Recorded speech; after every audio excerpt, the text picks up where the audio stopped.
sense of urgency. And that sense of urgency is essential. When I look around the globe, Russia, China, Iran, North Korea, and others are increasing their collaboration and their cooperation as their interests align against us.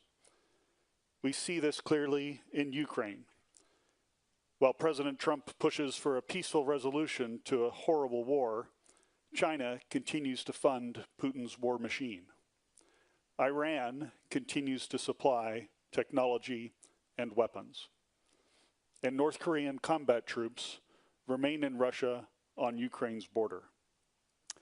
And of course, there's a confluence between Russia, Iran, and Venezuela and their dark fleet of oil tankers that is helping to fund the war. In the Arctic and the high north, we see a similar trend. Russian and Chinese vessels are conducting more and more joint patrols. Chinese icebreakers and research vessels are in Arctic waters, and their research is not for peaceful purposes. It's to gain a military advantage. Russia, meanwhile, continues testing advanced capabilities in the Barents Sea. As new shipping routes emerge and new resources are discovered, the Arctic only grows in strategic importance. And all of this comes in the midst of an increasing hybrid threat: airspace violations, GPS and GNSS interference, and the shadow fleet in the Baltic Sea threatening underwater infrastructure. In short, the Arctic, and Northern Europe by extension, has become a front line for strategic competition. Within NATO, Allied Command Operations, the command that SACEUR oversees, has taken steps to strengthen our deterrent posture, much of which is oriented in that northern region, here. Just over a year ago, we established Baltic Sentry, an activity to protect that critical underwater infrastructure. In this past fall, we developed Eastern Sentry to increase our agility and further integrate our air and missile defenses on the eastern flank. More recently, in just the past month, we've realigned the boundaries of our joint commands, and now Joint Force Command Norfolk brings together NATO's activities in the Arctic under one command, allowing us to better defend all allies in Europe, in the Arctic, and the strategic approaches to North America. Allies are also working together closely on Arctic issues. At a recent Arctic Chief of Defense conference, we agreed to increase our understanding of activity in the Arctic, to enhance our domain awareness, and to increase our own activities and exercises in the high north. In short, military cooperation in this region has never been stronger. Moving forward, we intend to expand our intelligence, surveillance, and reconnaissance capabilities, to improve our infrastructure and logistics for military mobility, and to strengthen our presence with Arctic-capable forces, many of those forces here in Sweden. With 7 of 8 Arctic nations inside the alliance, the other one being Russia, we will and we can get this right. Now, what's Sweden's role? As our newest ally, Sweden is instrumental. 2 years in, and you have already demonstrated exceptional commitment. You're the framework nation for our forward land forces in Finland. You're filling staff roles throughout my command, especially in critical positions at Joint Force Command in Norfolk and our Training and Assistance Command for Ukraine. You've contributed capabilities for operations and our vigilance activities across the entire European continent. You're a model for societal resilience. And Sweden is among the top supporters of Ukraine through the prioritized Ukraine requirements list, the Pearl, and a number of other venues. In short, Sweden is setting an example for all of us, and I truly appreciate your leadership. Now, as you're aware, transforming for the future and strengthening deterrence takes resources, a lot of resources. But while the Defense Investment Pledge at the Hague Summit in 2025 was historic, money alone is not a deterrent.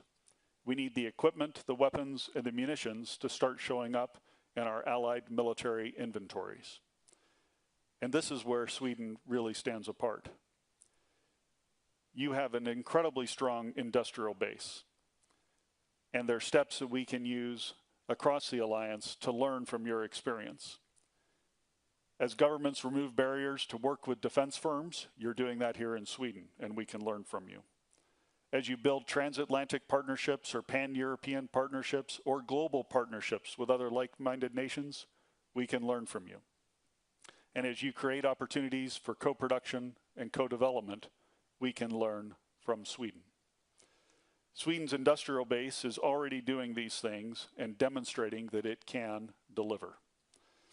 Yesterday, I heard the phrase "made with Sweden" in stark contrast to the other phrase that you might have chosen, a more protectionist phrase of "made in Sweden." This is fantastic. All allies would benefit from adopting this mentality, as a rising tide lifts all boats. So, in conclusion, everything I'm seeing from Sweden, the collaboration, the modernization efforts, the defense investments, the health of your defense industry, frankly, I think someone gave you all a checklist for being a model ally, and you just went down and started checking it off. So it's a real privilege to be here today, with you today with a model ally who's doing so much for the alliance, and I truly look forward to your questions.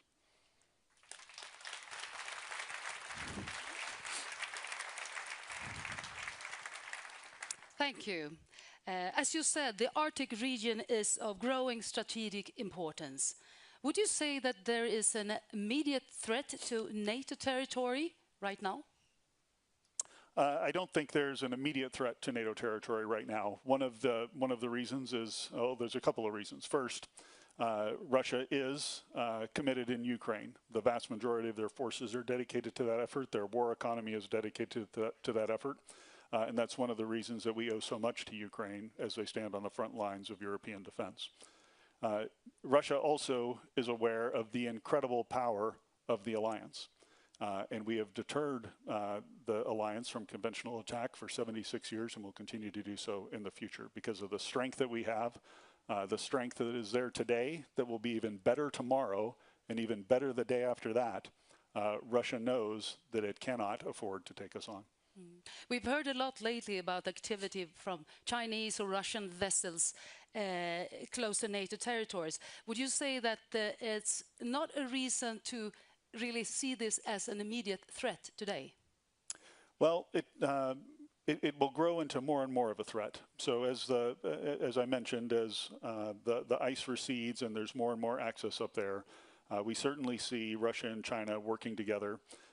We have had Chinese vessels patrolling with Russia, not only on the north coast of Russia, but also north of Alaska and near Canada. And like I mentioned in my remarks, it's not for peaceful purposes. They're not studying the seals and the polar bears. They're out there doing bathymetric surveys and trying to figure out how they can counter NATO capabilities on and under the sea. So that's something that could grow very quickly, and we need to be mindful of it and ready for it.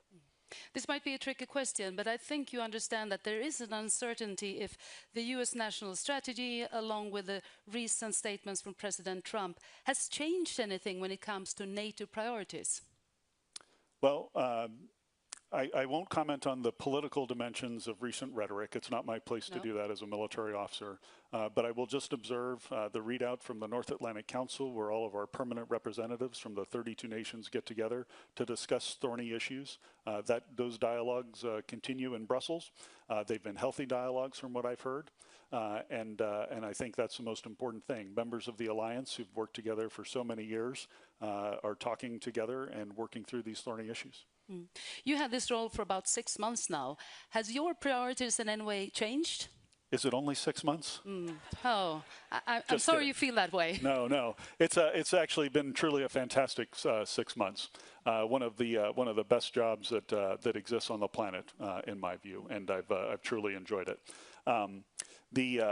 My priorities have been pretty consistent. I've got several of them. One of course, I'm focused on taking care of our people, your people, that you contribute to the alliance and to our missions. They are the bread and butter of what we do every single day. And Michael Clausen and I actually got an opportunity to go see some of the Swedish troops yesterday. Swedish Marines who I mean, some of the most impressive young women and men that I've seen in uniform throughout my almost 33 years of service. So you all ought to be incredibly proud of what those young people are doing for your country and for the alliance. So we need to take care of them. We need to focus on them, get them the equipment and the capabilities that they need. My second focus is warfighting readiness. You know, the alliance is ready to fight tonight. But we need to continue to hone our readiness and be more and more ready every single day. That's headquarters readiness, making sure we have the processes and capabilities in place to do the things we need to do. It's also individual unit level readiness.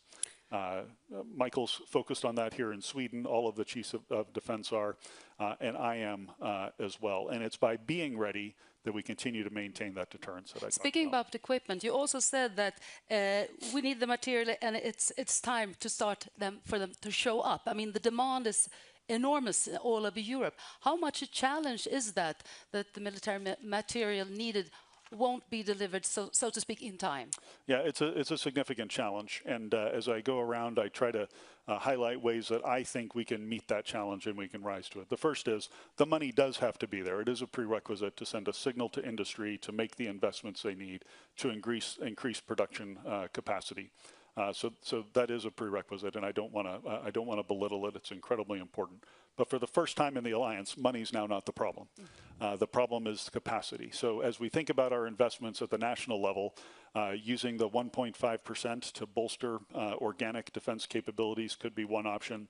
As I mentioned, Sweden's a great example of being able to build a defense industrial base that works across Europe and across the Atlantic, and with defense industry in friendly countries like Japan and South Korea, the broader West, if you will. And that kind of resiliency in our supply chains and our resiliency as we work together, I think, benefits all of us. One last question on this subject.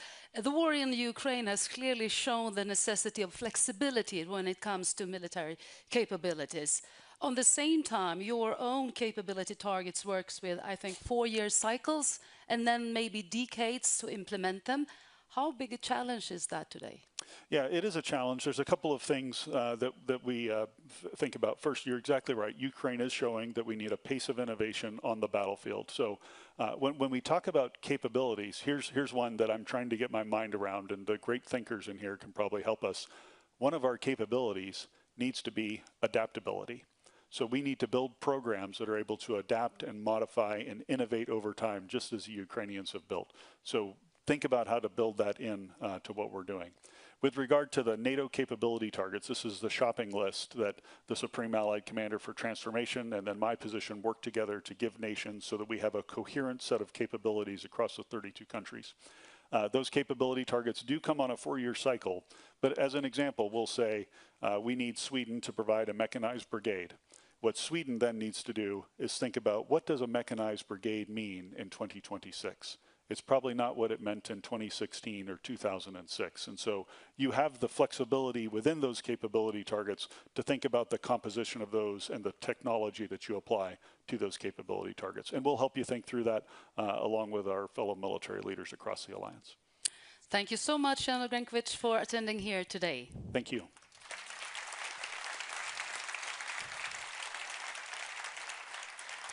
Och med det